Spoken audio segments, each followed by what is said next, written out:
Hey hi everyone, welcome again back to my new mini blog.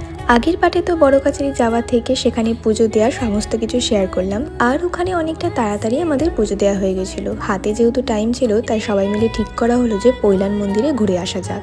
Pailan মন্দির আসলে বড় কাছারি থেকে বেশি দূর নয়, মোটামুটি ওই 1 ঘন্টার মধ্যে আমরা চলে গিয়েছিলাম। বিকালে মন্দিরে ঢোকার টাইম ছিল 4টে থেকে 8টা পর্যন্ত, আর সকালে 7:30 থেকে 12টা। আর আমাদের যেতে যেতে ওই 3:45 মতো বেজে গিয়েছিল, তো 15 মিনিট ওয়েট করতে হয়েছিল, তারপর আমরা 4টের সময় ঢুকতে পেরেছিলাম। সত্যি বলতে এই প্লেসটা না খুবই আন্ডাররেটেড। কলকাতা থেকে এত কাছে ডায়মন্ড হারবারে এত সুন্দর যে একটা মন্দির আছে সেটা হয়তো অনেকে জানেই না। মন্দিরের ভেতরে ফোন অ্যালাউ ছিল না, তাই জন্য আমি সেরকম ভাবে ভিডিও ফটো তুলতে পারিনি, কিন্তু ভেতরের কারুকার্যটাও খুব সুন্দর ছিল। তো এইভাবেই ঘুরতে ঘুরতে আমরা 2 ঘন্টা এখানে কাটিয়ে ফেললাম। দেন ওই 6টা নাগাদ আমরা ব্যাক করেছিলাম। তো এইভাবে সারাটা দিন বেশ ভালো কাটলো। দেখা হচ্ছে নেক্সট মিনি ব্লগে। বাই।